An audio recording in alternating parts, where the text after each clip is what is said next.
Beautiful people, it's me, Pamela, on my YouTube. Cho, no, what's the T? Siyahlazia. Guys, Brown Mokgotsi has been given about 5 days to respond if he's coming to Madlanga. Bayamfuna Madlanga, you know why? Because they can see ukuthi une juicy stories for us. Already, usasinikile juicy stories. Ufikile Mbalula responded. He was just like, I'm going to sue you. I'm just like, you know what? The stories that Brown Mokgotsi was telling us, the 1 million that you owed the Botswanas, their mother is still alive. But the Botswana brothers, the two brothers have actually passed on. One is the one that was actually unalived in Pretoria, where Fikile Mbalula is implicated ngoba he had borrowed 1 million. Yeah, so we can't say allegedly. Sizongo Brown Mokgotsi. Yeah, so thina ngesisuwe uzosuwa uBrown Mokgotsi. But I'm just like, the money that you are using to sue Brown Mokgotsi njengoba manje usuqalile futhi usuya pepereza uthi uzosu uBrown Mokgotsi. Khokho 1 million kumaka the Botswana brothers. Into ngabe uyayenza. She's still alive. Nikeza imali. Yep. Yeah, ngoba kuthiwa nje le mali akukhulunywa ngakusatshwa kabi. Ayiphathwa. But into eyaziwayo. Otherwise uBrown Mokgotsi usasa can't make it up. We can't. It's impossible. Uyafuna ke Madlanga and ngiyambona ukuthi juicy we want those stories. It actually continues le nto ukuthi what umkhwanazi politicians, people in the parliament, people will come out. Abaphume nezitori zabo. Ngapha naye futhi umkhwanazi babhisi bamdonsa. That ad hoc committee ongazi ukuthi umsebenzi wakhe yini because we are repeating ourselves. Sikhulumile Madlanga, we are done. Can the rest of the people go to Madlanga? Ukubona leyo nto babhisi bahlala ngalo mntana abantu baloke bembuza umpetho and he must repeat himself. Aqale phansi futhi akhuluma ngonathi imithetho.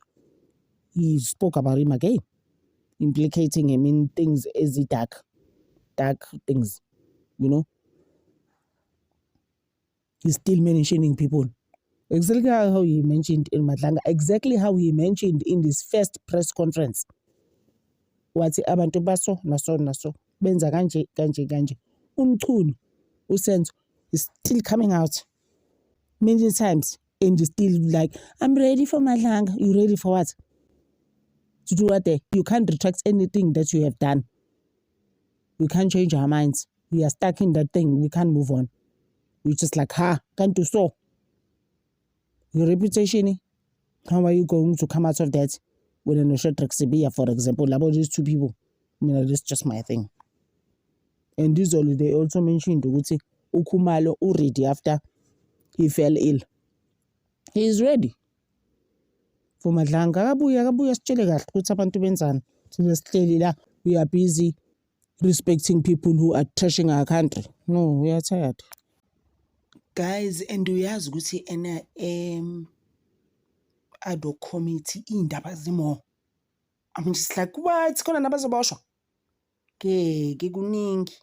Ngapha uO'Sullivan lo ababa lo onendaba. Mkhumbula lo uthe uGeneral, not actually uthe, he didn't threaten him. He's suing him. General Mkhwanazi, he's suing O'Sullivan. Please, ngizoyifaka ivideo yakhona la. Ngangiyenzile about a month ago. Where he said, no, I am suing. Lo muntu uhambe khuluma ngami. Khuluma izinto that are far-fetched. Engingazazi.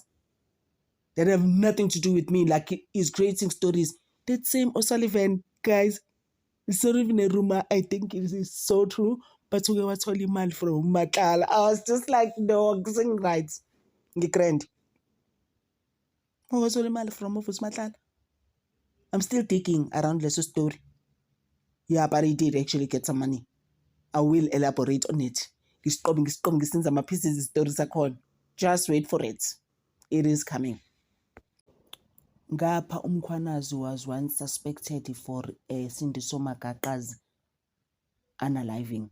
Angithi guys, what we must understand about umkhwanazi, they've been trying to pin him to things. They can't find anything. It's like so crazy. The IP was involved at some stage. They just like, when they saw, come here in Pretoria. We are going to meet again in Richards Bay. Listen, There's nothing on Mkhwanazi, guys. People must just give it up, please. I think bebecabanga ukuthi when they call him there at the ad hoc committee, Lieutenant General Mkhwanazi ubezosaba, abe scared of them. No, he's not. Yeah. Uted he's very happy with another investigation that's actually going on. Yeah. And there are people who are going to be arrested. Obviously, I mean, Umchunu no Shedrack, bagu top 5, yalabo bantu. Yeah. And then, Klambi nabanye. That is why he's putting it this way. It's going to be a landmark. I'm just like, who are those people? And Lalela, those people are going to come out. Sabafun, sikhathele tina guys of sugarcoating things and protecting people. People must come out now and be arrested. And we beg kanje they will be arrested for defeating the ends of justice. Hey guys, kuzophuma abantu that you never thought. Izimvu, like I was saying yesterday, the Konyani sort of tsako parliament. You just like, Nanawi. I never even thought you could be this person. Yeah, bazophuma ke in the parliament. There must be all those politicians. Babahlale ejele nabo together with their entourage oMatlala. Angithi bebesebenza nabo ama big 5 abanye beyini. Abantu abakhiphani. Before December we want to see it all. We are ready. We are waiting as South Africans. We are so exhausted. At that time, Julius Malema is so impressed with Lieutenant General Nhlanhla Mkhwanazi. It's just like, bakipe, baba, bakipe. And I won't be implicated mina in my days. Ngale sasikhathi ngo-1912 when I was the baby at ANC. Ngeke, I don't have scandals there. But keep baba. Take them out. All those dark secrets sikhathile. It's just like that. I'm sure uhleka azakale. Bear in mind, guys, ukuthi mase kuzoba ama-mini elections, kuba khona itori negaxa that are going to come out. Abantu befuna ikhundla that they didn't work for and they don't deserve. Fanele kube khona chaos, kube chaotic ukuthi what's going on? That's what's going on now. Silapho njengamanje. Kushoniwa le parliament, like it's so crazy. Ngapha fanele ube favorite ka Cyril Ramaphosa. Ngapha kuningi. Mkhwanazi even said on day 1 of the ad hoc committee, wathi, listen here, South Africa is going to ban. Like local banalama, I can't say premonitions. Oh, am I gonna put it these manifestations? But yeah, he's right. Oh my gosh, I'm just like, ubekuphi? Ukuyibona leyo nto leyo ufile kanjalo. You know indlela uGeneral Mkhwanazi afila ngayo ngoShedrack ne. Sometimes ungaze ufile ukuthi akamphiwe or yes something. No, now Shedrack, guys, is not fine. Uze washo even on the first day ad hoc ukuthi listen, loya muntu uShedrack Sibiya. Okay, what, I'll never sit around the same table with that guy. I don't sit with criminals. Guys, like he never even minced his words. Now Uti, not the head of all the detectives in South Africa, but he is the same person who hambejela abantu uthi lalelani, like he did at Senzo Meyiwa's crime scene. Lapha kaMakhumalo bathi cimani. So uyazi ukuthi umuntu onjani. And then it turns out now ngathiwa ikhokhelo kasi soke sime lapho kancane ngoba i-ad hoc nansi ingenile manje. I need to try and listen. We will finish later. Thank you so much, guys, for always supporting this channel. Ngithanda over.